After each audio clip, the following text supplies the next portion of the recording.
ओंकार ओडिया।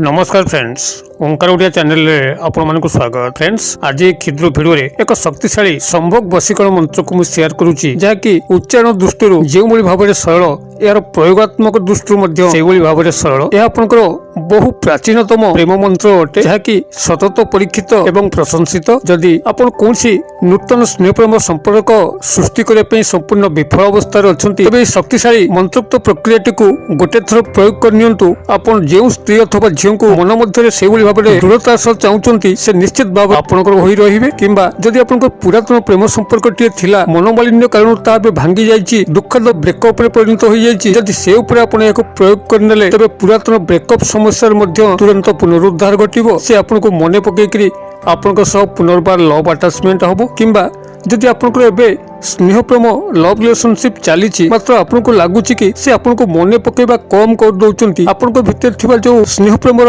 अतुट बंधन ताहा क्रमशः धीमे जाउची, जद्वारा आपको संदेह सृष्टि होउची। एमती किछि दिन चलला परे हुए तो से आपको भूली जिवे, आपनकर ब्रेकअप हो जिबार चांस आपको लगुच। एभली क्षेत्र में जदि आप माने याको प्रयोग कर नउचंती, तबे से पूर्व आपको जतिकि भल पाउथुले आपनकर भल पाइबार परिमाण बढ़ी बढ़ी चलिबो। से आपनकर सह आउरी लव अटैचमेंट हो जिवे, आपनकर जीवनटी पुनराय प्रेममय होई उठिबो। आपनकर एई शक्तिशाली तंत्रोक्त संभोग वशीकरण मंत्र प्रयोग पई कोनसी सामग्रीर आवश्यक नाही, गोटे टंका मध्य खर्च हो नाही। केवल जहा आवश्यक तांकर फोटोकॉपी, जाकि आपनकर मोबाइल रे तो निश्चित भाबे थिबो। जदि मध्य मोबाइल रे आपनकर नाही, जदि कोनसी नूतन स्नेह प्रेम लव रिलेशनशिप रे आपण माने को प्रयोग करिया पई जाउचंती, तबे तांकर फेसबुक आईडी तो तांकर फोटो थिबो। फेसबुक आईडी रे मध्य आपण डाउनलोड करिकरी फोटोटी को संग्रह करि परिबे। किंबा इंस्टाग्राम रे मध्य तांकर फोटो थिबो, सेठार मध्य आपण संग्रह करि परिबे। कोनसी मते आपनकर मोबाइल को फोटोटी को आनिया पई विभिन्न प्रकार बाट रहिछि, तबे केवल फोटोटी को आनिकरी ही आपण माने एई शक्तिशाली तंत्रोक्त संभोग वशीकरण मंत्र को यही विधि मते प्रयोग करनेले देखिबे चमत्कार ढंगरे आपनकर नूतन स्नेह प्रेम संपर्क हो, भांगी जाइथिबा ब्रेकअप समस्या पुनरुद्धार पे हो, किंबा चलीथिबा लव रिलेशनशिप जो थे कि आपनकर मांदापण आसी जाउची, लागुच कि से हुए तो आपनको भूली जिवे, से केस रे मध्य हो देखिबे आपनकर समस्त क्षेत्र रे से स्त्री अथवा झींग सह एभली भाबरे स्नेह प्रेम संभोग संपर्क रे आपण माने आपायित हेबे, जद्वारा कि से आपनको आदौ भूली परिबे नाही।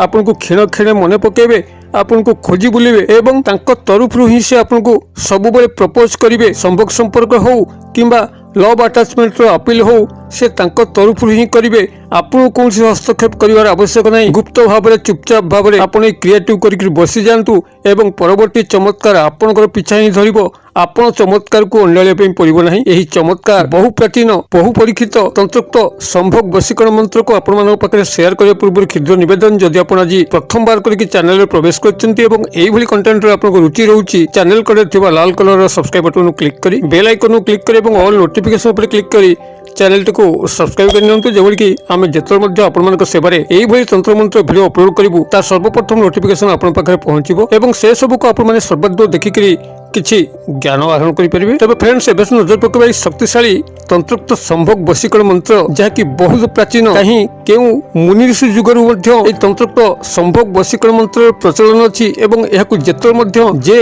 निष्ठा सह एकाग्रता सह प्रयोग करिछि, कस्मिन काले विफल होई नाही। मात्र सूक्ष्म प्रक्रियाटी ध्यान सहकारे भिडियोटी को शुणन्तु। हूँ जो सामान्य विधि यार उल्लेख करुछि, कौनसी नीति नियम आचार कटकणा किछि नाही, खाद्य पत्र वस्त्र बाबद मध्य बारण नाही, किंबा आपण को अवस्था अछंती शौचतारे अशौचतारे ताहा मध्य बारण नाही। केवल मन भितरे एही क्रिया प्रति विश्वास भाव, निर्मल हृदय पवित्रता एतिक ही आवश्यक। एवं क्रियाटी को आपण मान जदि गोटे थर सुंदर भाव निभे पारे, तेबे ध्रुव सत्य से स्त्री अथवा झील आपणकर ही रहिबो। आपणक व्यतिरेके अन्य काहाकु मध्य चाहिबो नाही। जे भली भाबरे आपण कोनसी स्त्री अथवा झील को पेंकी याकु प्रयोग करि परिबे। जदि कोनसी झील मध्य चाहे कोनसी पुरुष बंधु को आपणे पई सेही एका बाटर मध्य से करि परिबो। केवल तांकर फोटो कॉपी टी दरकार, जाके तांकर मोबाइल रे थिबो। कोनसी भी स्थान रो आपण माने संग्रह करि पारंती, सीधा सळक तांकर ठारू फोटो उठे के रखि पारंती। किंबा जहाटा मु शेयर करथली फेसबुक आईडी हो, इंस्टा आईडी हो, किंबा अन्य कोनसी स्थान रो मध्य हो, केवल फोटोकॉपी टी आपनकर मोबाइल रे होम लॉक स्क्रीन रे केवल ताको रखि दबार अछि एवं जे सामान्य विद्युत कहूची ताको केवल आपणे पे अछि। एही क्रियाटी को आपण माने जेकोनसी शुक्रवार रात्रि रे ही प्रयोग करिवे, जेतबेले आपनकर गृहटी शांत स्निग्ध परिवेश भरी थिबो, आउ कोनी स्थान रे कोलाहल नथिबो। एही भली एक निरोला निर्जन मुहूर्त एवं शुक्रवार रात्र समय हेतिबो ଆପଣମାନେ କ୍ରିୟାଟିକୁ ନିଜର ଶଯ୍ୟା ଉପରେ ବସି କରନ୍ତୁ। କୌଣସି ଆସନ ମଧ୍ୟ ଆବଶ୍ୟକ ନାହିଁ ଏବଂ ଆପଣଙ୍କର ମୁଖଟିକୁ ସେହି ସ୍ତ୍ରୀ ଅଥବା ଝିଅଙ୍କର ଗୃହଟି ଯେଉଁ ଦିଗରେ ଅଛି ସେହି ଦିଗକୁ ମୁଖ କରିକି ରଖନ୍ତୁ ଏବଂ ତାଙ୍କରି ଧ୍ୟାନ ସ୍ଥଳରେ ବସନ୍ତୁ। ଏବଂ ଯଦି ନାରୀ ଏହି କ୍ରିୟାଟିକୁ କରୁଛନ୍ତି ତେବେ ତାଙ୍କର ପୁରୁଷ ବନ୍ଧୁଙ୍କର ଗୃହଟି ଯେଉଁ ଦିଗରେ ଅଛି ସେହି ଦିଗକୁ ମୁଖ କରିକି ବସନ୍ତୁ ଏବଂ ତାଙ୍କ ଧ୍ୟାନରେ ବସନ୍ତୁ। ଯେଭଳି ଭାବରେ ତାଙ୍କୁ କାଳ୍ପନିକ ସ୍ତରରେ ସମ୍ପୂର୍ଣ୍ଣ ଭାବରେ ଧ୍ୟାନ କରିନେବେ, ତାପରେ ଆପଣଙ୍କର ଆଖି ଖୋଲିବେ ଏବଂ ମୋବାଇଲରେ ଥିବା ହୋମ୍ ଲକ୍ ସ୍କ୍ରିନରେ ତାଙ୍କରି ଫଟୋଟିକୁ ସାମ୍ନାକୁ ଆଣିବେ ଏବଂ ସେହି ଫଟୋ ଉପରେ ଆପଣଙ୍କର ଯଦି ପୁରୁଷ ଏହି କ୍ରିୟାଟିକୁ କରୁଛନ୍ତି ଦକ୍ଷିଣ ହସ୍ତର ଅନାମିକା ଅଙ୍ଗୁଳି, ଯାହାକି କନିଷ୍ଠ ଅଙ୍ଗୁଳି ଏବଂ ମଧ୍ୟମ ଅଙ୍ଗୁଳିର ମଧ୍ୟମଟି ଅଙ୍ଗୁଳି ଯେଉଁଥିରେ ବାହାଘର ଏନଗେଜମେଣ୍ଟ ରିଙ୍ଗ ପିନ୍ଧା ହୁଏ, ମୁଦି ପିନ୍ଧା ହୁଏ, ସେହି ଅଙ୍ଗୁଳିଟିକୁ ଫଟୋ ଉପରେ ରଖିବା ପାଇଁ ପଡ଼ିବ। ଯଦି ନାରୀ କ୍ରିୟାଟିକୁ କରୁଛନ୍ତି ତେବେ ତାଙ୍କ ବାମ ହସ୍ତର ଅନାମିକା ଅଙ୍ଗୁଳିକୁ ଫଟୋ ଉପରେ ରଖିବେ। ଏହିଭଳି ଭାବରେ ଅଙ୍ଗୁଳି ସେଠାରେ ରଖି ସାରିଲା ପରେ ଆପଣ ଏଇ ଯେଉଁ କ୍ଷୁଦ୍ର ମନ୍ତ୍ର କହୁଛି ମାତ୍ର 3 ଗୋଟି ଶବ୍ଦ, ଏହାକୁ ଆପଣମାନେ ସେଇଠି 41 ଥର ଉଚ୍ଚାରଣ କରିବେ। ମନ୍ତ୍ରଟି ହେଉଛି ଆପଣଙ୍କର ଓಂ କାମଦେବାୟ ନମଃ, ଓಂ କାମଦେବାୟ ନମଃ, ଯାହାକି କାମଦେବଙ୍କର ବହୁ ପ୍ରାଚୀନ ବୀଜ ମନ୍ତ୍ର ଅଟେ, ଯାହାକି ସତତ ପରୀକ୍ଷିତ।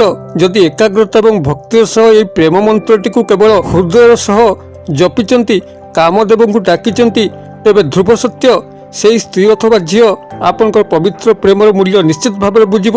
ଆପଣଙ୍କର ହୃଦୟର ଧଡ଼କନ ତା ପାଖରେ ନିଶ୍ଚିତ ଭାବରେ ପହଞ୍ଚିବ। ଏକ ଆଦିଭୌତିକ ସ୍ତରରେ ସେହି ସ୍ତ୍ରୀ ଅଥବା ଝିଅଙ୍କ ପାଖରେ ସମସ୍ତ ବାର୍ତ୍ତା ଟେଲିପାଥିକ ମେସେଜ ହେଇକି ପହଞ୍ଚିଯିବ। ସେ ନିଜକୁ ନିୟନ୍ତ୍ରଣ କରିପାରିବେ ନାହିଁ ଯଦି ଆପଣଙ୍କର ପ୍ରେମରେ ସତ ଥିବ, ସତ୍ୟତା ଥିବ ଏବଂ ତାଙ୍କୁ ଆପଣ ଜୀବନ ଭରି ଭଲ ପାଉଥିବେ ଏବଂ ତାଙ୍କୁ ନିଜ ପାଖକୁ ଆହ୍ୱାନ କରୁଥିବେ। ଏହିଭଳି ଭାବରେ ଶୁକ୍ରବାର ଦିନ ରାତ୍ରିରେ ତାଙ୍କ ଫଟୋ ଉପରେ ଆପଣଙ୍କର ଦକ୍ଷିଣ ହସ୍ତର ଅନାମିକା ଅଙ୍ଗୁଳି ରଖିକରି ଏହି ମନ୍ତ୍ରଟିକୁ 41 ଥର ପଢ଼ି ଦିଅନ୍ତୁ ଏବଂ ତାପରେ ସିଧାସଳଖ ଶୟନ କରନ୍ତୁ। ମନ୍ତ୍ରୋକ୍ତ ଉଚ୍ଚାରଣ ପରେ ଆପଣଙ୍କର ଆଉ କୌଣସି କାମ ଯେଭଳି ବାକି ନ ରହେ, ମୋବାଇଲ ଦେଖିବା, କୋଉଠି ବୁଲଚାଲ କରିବା, ସନପାସ ଯିବା, ଏଭଳି କିଛି କରିବେ ନାହିଁ। ସମସ୍ତ କର୍ମ ସାରିକରି ଶୟନର ପୂର୍ବରୁ କେବଳ ତାଙ୍କର ଫଟୋ ଉପରେ ଅନାମିକା ଅଙ୍ଗୁଳି ରଖିକରି ଓಂ କାମଦେବାୟ ନମଃ ଏହାକୁ 41 ଥର ଉଚ୍ଚାରଣ କରିକରି ଏକାଗ୍ରତାର ସହ ଧ୍ୟାନର ସହ ଶୟନ କରି ଯାଆନ୍ତୁ ଏବଂ ସକାଳୁ ଉଠିକି ତାଙ୍କୁ ଥରେ ମନେ ପକାନ୍ତୁ। କ୍ରିୟାଟିକୁ ଶୁକ୍ରବାର ଦିନ ରାତ୍ର ସମୟରେ କରିକରି ଗଣି ଗଣିକରି 21 ଦିନ ପାଇଁ କରନ୍ତୁ। 21 ଦିନ ତ ବହୁତ ଦୂର କଥା, ଯଦି ଆପଣମାନେ କ୍ରିୟାଟିକୁ ସଠିକ ଭାବରେ ନିଭଉଥିବେ 3 ରାତି ପରେ ହିଁ ଆପଣଙ୍କ ଚମତ୍କାର ନିଜେ ଲକ୍ଷ୍ୟ କରିବେ। ସେହି ସ୍ତ୍ରୀ ଅଥବା ଝିଅଙ୍କ ସହ ଆପଣଙ୍କର ଏଭଳି ଭାବରେ ଲଭ୍ ଆଟାଚମେଣ୍ଟ ହେବେ, ସେ ଆପଣଙ୍କୁ କ୍ଷଣ କ୍ଷଣ ହିଁ ମନେ ପକାଇବେ। ଆପଣଙ୍କ ସହ ସେ ତାଙ୍କ ତରଫରୁ ହିଁ ସମ୍ପର୍କିତ ହେବେ, ଯାହା ତାଙ୍କଠାରୁ ଚାହୁଁଛନ୍ତି ସେ ହିଁ ଆପଣଙ୍କୁ ହସି ହସି ପ୍ରଦାନ କରିବେ। ଆପଣମାନେ ଯେତେବେଳେ 41 ଥର ମନ୍ତ୍ରଟିକୁ ଉଚ୍ଚାରଣ କରିବେ, ଯେକୌଣସି ଗଣନା ସାମଗ୍ରୀକୁ ବ୍ୟବହାର କରିପାରିବେ କିମ୍ବା ଯଦି ଆପଣଙ୍କ ପାଖରେ ପୂଜିତ ମାଳା ଅଛି, ଆପଣଙ୍କ ନାମ ଏବଂ ଗୋତ୍ରରେ ସିଦ୍ଧ ମାଳା ଅଛି, ହଳଦୀର ମାଳା, ତୁଳସୀର ମାଳା, ଏହାକୁ ବ୍ୟବହାର କରିକି ଆପଣ 41 ଥର ଗଣନ କରିପାରନ୍ତି କିମ୍ବା ଆପଣଙ୍କର ମୁଗ, ବିରି, ଗୁଆ ଯେକୌଣସି ଗଣନ ସାମଗ୍ରୀକୁ ନେଇକରି 41 ଥର ଉଚ୍ଚାରଣ କରିବେ ଏବଂ ଏହାର ଚମତ୍କାରକୁ ଲକ୍ଷ୍ୟ କରିବେ। ଏହାଟିକୁ ପାଳନ କରିବା ପାଇଁ କୌଣସି ବିଧି ବିଧାନ ନାହିଁ, ନୀତି ନିୟମ ନାହିଁ କିମ୍ବା ଆଚାର ବ୍ୟବହାର ନାହିଁ। ଆପଣ ଏହାକୁ ଯେଉଁ ମତରେ ଅଛନ୍ତି, ଯେଉଁଭଳି ଭାବରେ ଅଛନ୍ତି, କେବଳ ହୃଦୟରେ ପବିତ୍ରତା ଭାବ ଦରକାର। ମନ୍ତ୍ରୋକ୍ତ ଦେବତା କାମଦେବଙ୍କ ପ୍ରତି ଗଭୀର ଭକ୍ତି ରହୁଥିବା ଦରକାର ଏବଂ କ୍ରିୟାଟି କରୁଛି ମୋତେ ନିଶ୍ଚିତ ଫଳ ମିଳିବ ଏଭଳି ଦୃଢ଼ ବିଶ୍ୱାସ ଥିବା ଦରକାର। ଏତିକି କରିକି ଦେଖନ୍ତୁ, ଚମତ୍କାର ନିଶ୍ଚିତ ସଂଗଠିତ ହେବ। ଯଦି ଭିଡ଼ିଓର ବାର୍ତ୍ତା ଆପଣଙ୍କୁ ପସନ୍ଦ ଲାଗୁଥିବ ତେବେ ଏହାକୁ ନିଶ୍ଚିତ ଭାବରେ ଗୋଟେ ଲାଇକ୍ କରିବେ ଏବଂ ସାଙ୍ଗସାଥି ମହଲରେ ଯଥେଷ୍ଟ ମାତ୍ରାରେ ସେୟାର କରିବେ। ଭିଡ଼ିଓର କ୍ଷୁଦ୍ର ପରିସର ମଧ୍ୟରୁ ମୋତେ ଏଇଟା ବିଦାୟ ଦିଅନ୍ତୁ। ପୁଣି ଆପଣମାନଙ୍କ ସହ ଦେଖା ହେବ ଆଉ ଏଇଭଳି ଏକ ଶିକ୍ଷଣୀୟ ଭିଡ଼ିଓରେ। ସେ ପର୍ଯ୍ୟନ୍ତ ଦର୍ଶକ ବନ୍ଧୁ ଆପଣମାନେ ସମସ୍ତେ ମଙ୍ଗଳମୟଙ୍କ କୃପାରୁ ଭଲରେ ଥାନ୍ତୁ। ରହୁଛି ସର୍ବେ ଭବନ୍ତୁ ସୁଖିନ, ସର୍ବେ ସନ୍ତୁ ନିରାମୟା, ସର୍ବେ ଭଦ୍ରାଣୀ ପଶ୍ୟନ୍ତୁ ମା କଶ୍ଚିତ୍ ଦୁର୍ଭାଗ୍ୟ ଭବେତ୍। ଓಂ ଶାନ୍ତି, ଓಂ ଶାନ୍ତି, ଓಂ ଶାନ୍ତି। ନମସ୍କାର।